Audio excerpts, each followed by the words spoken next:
Servus Leute und willkommen zu einem weiteren Battlefield 6 bzw. Battlefield 2021 Themenvideo. Auch wenn wir uns natürlich nach wie vor gameplay-technisch im BF5 befinden, wollen wir uns heute mal gemeinsam die Top 5 Dinge anschauen, die unserer bzw. auch meiner Meinung nach wichtig sind, damit das Ganze wieder ein erfolgreicher Battlefield-Teil wird. Dafür habe ich sowohl euer grandioses Feedback in den Kommentaren als auch meine persönliche Einschätzung in eben 5 Top-Topics zusammengefasst. Das Ganze will ich heute mit euch besprechen. Also ballert gerne euer Feedback dazu in die Kommentare und wir sehen uns gleich im Video.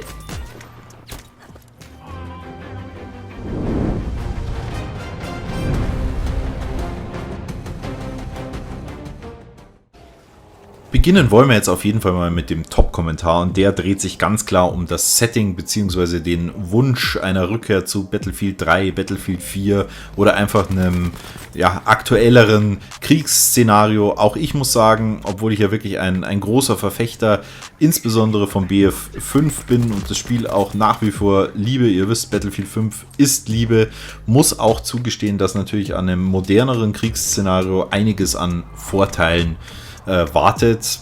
Ich fange mal ganz konkret an mit dem Waffenmodding bzw. den Waffenspezialisierungen. Da haben wir ja in Battlefield maximal 8 Möglichkeiten bzw. 4 Möglichkeiten je Seite.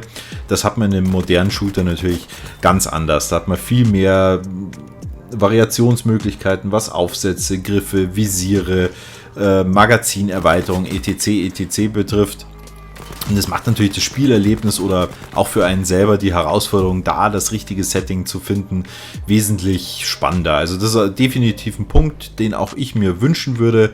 Zusätzlich fehlt halt in diesen Weltkriegsszenarien, gerade Battlefield steht ja jetzt nicht nur für reines Infanterie-Gameplay, sondern insbesondere eben die Kombination aus Flugzeugen und Panzern. Und was eben in den Weltkriegsshootern definitiv fehlt, zu Cheatern kommen wir später noch, keine Sorge, das ist die Zwischenbrücke. Und zwar, die Battlefield-Veteranen werden es kennen, Helikopter. Die gibt es natürlich in den Weltkriegsshootern nicht, waren aber immer ein essentieller Bestandteil von allen Battlefield-Teilen und sind natürlich auch wunderbar unterstützend einsetzbar. Ja, gerade wenn man mit Panzern vorrückt. Flugzeuge sind natürlich sehr, sehr schnell, die fliegen mal drüber, wurde zwar in Battlefield 5 etwas verlangsamt, aber trotzdem natürlich nicht ersetzbar in dem Helikopter-Gameplay. Also das ist auf jeden Fall auch was ich mir wünschen würde und auf das ich mich freuen würde. Zusätzlich gibt es natürlich noch nette Gimmicks wie Drohnenangriffe, ganz andere Spotting-Möglichkeiten, ganz andere Abwehrszenarien. Also würde ich sagen, das ist definitiv ein Grund, warum man so ein Setting auswählen könnte. Als zweiten wichtigen Grund ist ganz einfach die Konzentration auf den Multiplayer zu nennen, und zwar, dass EA und DICE auf jeden Fall die volle Kapazität auf den Multiplayer lenken und nicht irgendwelche Ressourcen auf Kampagnen, die sowieso keiner spielt oder wenige spielen, verschwendet, sondern lieber von Anfang an dafür Sorge trägt, dass wir ordentlichen Content bekommen. Und ich muss da leider am BF5 an die Startphase erinnern. Wir hatten lediglich 2 Fraktionen und auch nur 8 Karten im Game. Das ist vielleicht wirklich ein bisschen wenig und ja, für kampagnenbasierte Ego-Shooter gibt es bestimmt andere Spiele, die das halt auch einfach besser können. Battlefield lebt von wirklich diesem tiefen Multiplayer-Erlebnis über alle Facetten, über Fahrzeuge, Flugzeuge, Hubschrauber, Infanterie-Gameplay. Das macht Battlefield für mich zumindest aus. Wenn man das jetzt noch kombiniert bekommt mit einem ordentlichen und gut verteilten Crossplay. Das heißt, da muss man wirklich auf die Reihe bekommen, dass der Aim Assist, den wohl Konsolenspieler brauchen werden, um mit PC-Spielern mithalten zu können, auch nicht zu extrem ist, ja, dass da eine gewisse Balance herrscht. Und weil wir gerade über Crossplay sprechen, ist es insbesondere auch nochmal ganz wichtig, dass das Cheater-Problem von Anfang an stark und wirklich nachhaltig bekämpft wird, weil das ist wirklich ein Problem, von dem die Konsolenspieler ja aktuell ohne Crossplay noch relativ verschont geblieben sind. PC-Spieler haben dann viel größeres Leiden seit jeher damit. Also insbesondere wenn Crossplay kommt, wird es noch wesentlich wichtiger sein, obwohl es auch für die PC-Spieler alleine schon ordentlich hätte gelöst werden sollen. Aber ist definitiv ein Punkt, der von Anfang an mit aufgenommen werden muss. Und was in jedem Fall auch noch zum Thema werden wird, ist, wir wollen alle kein Skill-Based Matchmaking in Battlefield. Jetzt wissen wir aber, dass da es ja schon gewisse Systeme für ein Team-Balance getestet hat, damals in Durchbruch, auch für Battlefield 5. Also auch da ist nur zu hoffen, dass das definitiv nicht die Skill-Based Matchmaking-Richtung geht, weil ansonsten werden wir, glaube ich, wieder einen riesen Aufschrei in der Community haben und das auch berechtigterweise, weil das für mich einfach auch wirklich nicht klar geht, aber auch da werden sich wieder die Geister scheiden. Könnt ihr mir gerne mal in die Kommentare packen, was ihr im Allgemeinen über Skill-Based Matchmaking haltet und wie es um eure Angst bestellt ist, ob das im nächsten Battlefield auch entsprechend kommen wird. Dritter Punkt, Content und nochmal Content. Wir wollen Content. Ich denke, wir als Community sind aber auch bereit, auch mal auf Content etwas zu warten, solange wir ordentlich darüber informiert sind, sei es über eine Roadmap und diese dann auch eingehalten werden und die Ressourcen sinnvoll genutzt werden.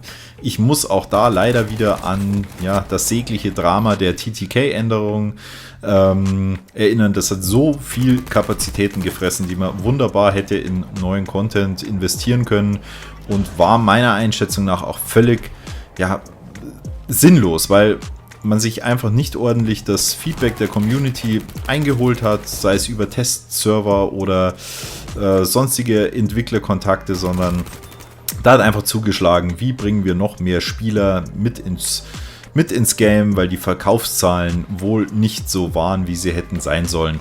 Und das ist definitiv der falsche Ansatz, weil gerade wo es mit Battlefield 5 wieder etwas bergauf ging zum Pacific Update, kam der nächste Genickschlag in Form eben dieser TTK-Änderung. Also das bitte beim nächsten Mal auf jeden Fall sein lassen. Der vierte Punkt dreht sich bei mir um das Balance zwischen großen Schlachten, also wo wir alles mit dabei haben, Panzer, Flugzeuge, Helikopter, whatever, was auch immer da kommen wird, und dem, was in Battlefield 5 doch sehr, sehr stark vertreten war, dem Infanterie-Gameplay.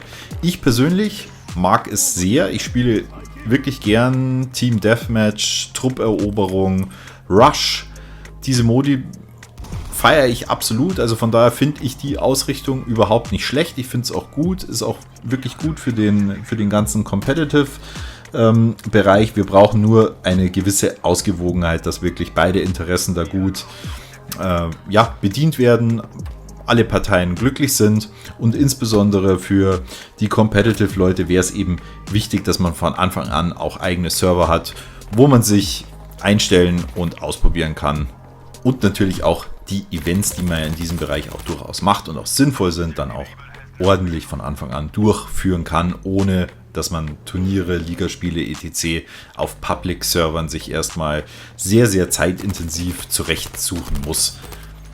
Und als fünften und letzten Punkt habe ich mir jetzt nochmal rausgesucht, das Thema Battle Royale. Und zwar, das ist bei Battlefield 5 aus bekanntlichen Gründen ja ziemlich in die Hose gegangen, weil nicht kostenlos, Loot-System schwierig, obwohl der Modus an sich ja nicht schlecht war. Es war kein schlechtes Battle Royale, das definitiv nicht. War einfach nur nicht gut verkauft.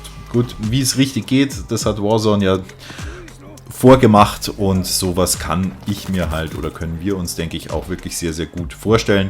Und da macht sowas natürlich auch Spaß und ist für die Spielreihe an sich ja auch Win-Win, weil umso mehr Spieler man dann dafür begeistern kann über diesen Battle Royale, dann haben die natürlich auch eher Bock, sich den Titel für den Multiplayer zu holen, um da auch mal eine Waffe schneller aufzuleveln oder whatever. Also das kann nur von Vorteil sein. So, das war's jetzt mit meinen Top 5. Wie gesagt, lasst mir doch gerne eure Meinung dazu, gerne auch eure Ergänzungen in den Kommentaren da. Wenn es euch gefallen hat, dann ballert gerne ein Like raus. Und falls ihr noch nicht abonniert habt, könnt ihr das an der Stelle natürlich auch noch gerne nachholen. Ist wie immer völlig kostenlos. Wir sehen uns in jedem Fall zum nächsten Video bzw. zum nächsten Livestream. Bis dahin, haltet die Ohren steif. Euer A-Team.